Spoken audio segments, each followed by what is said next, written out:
What's up, Thrashers, and welcome back once again to the Thrash Maniac 99 YouTube channel, and I'm back with another album review, and this time I am talking about the latest offering from Spanish progressive melodic death metalers, Eternal Storm with A Giant Bound to Fall. This also came out on February 16th, this time on Transcending Obscurity Records, which, hearing Transcending Obscurity with progressive melodic death metal doesn't sound like it meshes that well, but it don't matter. So this is the second studio album from these guys, and I've only just heard of these guys, but this is their second album, first one in 5 years. And spoiler alert, this is some brilliant progressive melodic death metal. Fun facts about this album was mixed and mastered by one Dan Swano, and of course, anything Dan Swano touches, I'm going to talk about it because, I mean, you guys know how much I love Dan Swano, so I'm not going to spare you, I'm going to spare you the details on that. But let's talk about the album. So, as far as, like, what you're going to get, like, what are some elements that you're going to become accustomed to? Well, some excellent atmospheric leads. That's going to be a huge thing throughout. Tasteful synths and keyboards, very much like... Sometimes it's like 80s inspired with the synths and keyboards here and there on a lot of these tracks. The vocals, I gotta say, the vocal performance across the board on this entire album, whether it be the screaming vocals, the growling vocals, or the clean vocals, very well executed, I must admit. But let's go ahead and get into the song. So we kick things off with the longest track of the album at like 13 and a half minutes, An Abyss of Unreason. You get these like beautiful waves and great clean guitars, and then you get this like, it starts off quiet, these blast beats fade in, and then this huge dynamic when the guitars kick in with a big scream, blast beat, and dissonant riff. Now, there's dissonance across this album on a lot of tracks, but it's more or less dissonant melodies. At times, it makes me think of a band like Mastodon, for example, but as this song progresses, the dissonance starts to kind of remind me a little bit of bands like Ulcerate, for example. There's some chugging riffs going on here, nice groove, and groove is a pretty big factor on this entire album. Whenever it gets into like the more slower to mid-tempo sections, it grooves quite well, just like, say, classic prog rock bands. And I'll even admit, like, there's a couple of songs where you get some, like, more, like, video game sounds, whether it be in the synths or they make it sound like it's an 8-bit recording of a guitar part, which I always really like hearing those, especially within this kind of style. And then, of course, the breakdowns, whenever you get them on here, they more or less resemble either, like, hardcore breakdowns or doomy breakdowns whenever it gets down to the nitty-gritty.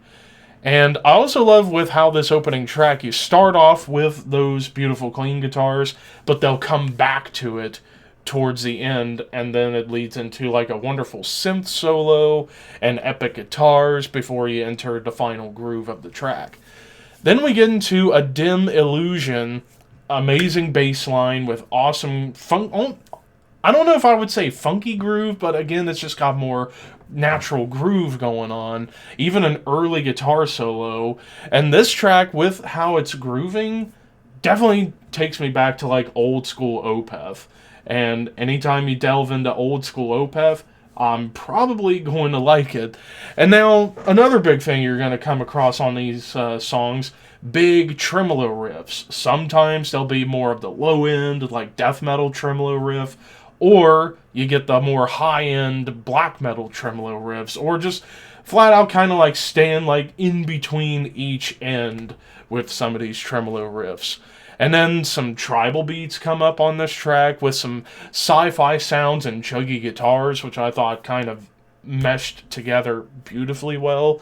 And then a beautiful soaring lead, and here is where the more Mastodon-inspired dissonance starts coming along. And dare I say, across the board on this album, some of these melodies feel rather triumphant and heroic. Like, say there's like a story with this album where the protagonist is trying to bring down an evil giant. bound to fall. Perhaps that's what the album's going for in terms of a story, is about a warrior trying to bring down an evil giant to save his kingdom of sorts.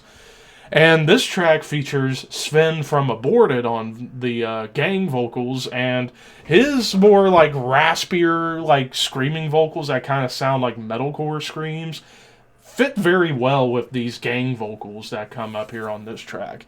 Then we get into There Was a Wall, which was one of the shorter tracks at just a little over 5 minutes. Starts off jazzy, but then it kind of turns into more of a melodic death doom song, kind of like Swallow the Sun, November's Doom, more like.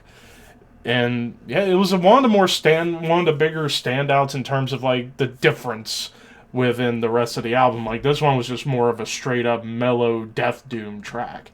Then we get into Last Refugee, which is the second longest track, 10 minutes. Blast beats and low-end tremolos, very much in that death metal vibe. But tuneful, clean vocals come in, and like I said, these clean vocals are just spectacular across this entire album. More groove, but there's like harmonized melody lines going on, and there's some more aggressive riffing going on, which is really neat. And then you get this one section where you get these like acoustic passages with the synths and clean vocals, and it feels like it's just filled with sorrow, which is wonderful. Then we get into the middle track of the album, Eclipse, which was an instrumental song. And this had some somber piano, strange computer sounds, but then it gets into more sorrowful, clean guitars and a beautiful solo. Then we get into Lone Tree Domain at about 9.5 minutes, and this song kind of blends a little more black metal, like prog black metal, more or less in the vein of a band like Borknagar. And that's kind of relevant because Borknagar we're going to be checking out this next weekend, which is going to be sweet, but I digress. But yeah, this track certainly reminds me a lot of Borknagar, but then you get some more almost 80s riffing, almost like a heavier Asia, which I did not expect out of this album, but you got it, and it was fucking awesome. Even some 80s synths come in here, and this was one of the only songs where the synths turn into almost like 80s vibes, but then you get a doomy breakdown, more dissonant melody with a huge tremolo melody in the background, so you get double the melody to really create something that was, well, creative.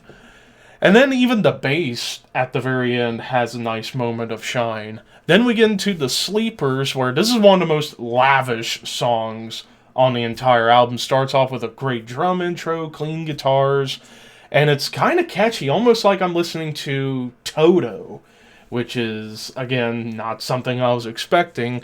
But this song has so many great harmonized vocal parts. And this is also a song where Dan Swano contributes vocals, mostly his clean vocals on like the more in the chorus, but he does unleash a huge growl at the end of one of the choruses. But one thing that kind of struck me about this song is that early on there was like this subdued clean guitar and bass flurry that made me think of Cynic, which was really nice. And then we get into The Void, another great drum intro into blast beats and tremolo melodies, almost like In Mourning, which I would say is a great comparison band to Eternal Storm.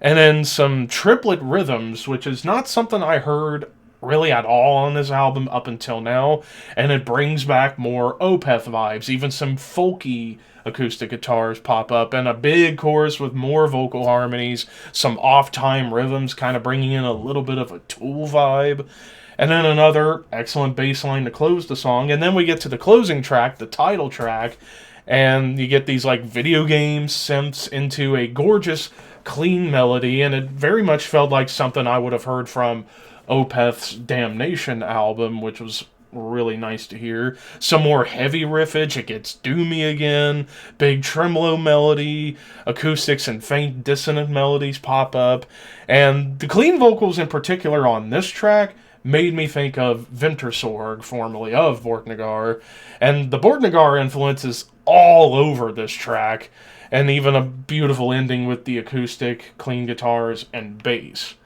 When it comes down to the mix and the mastering and the production, this sounded fantastic. Dan Swano's mix and master sounds were just masterful, and like the band I believe produced it themselves, but had Swano finish it off. They all collectively did a brilliant job on here. Now, for any complaints, I have none. There are no complaints on this album whatsoever. So I'm going to already give my second 5 out of 5 for 2024.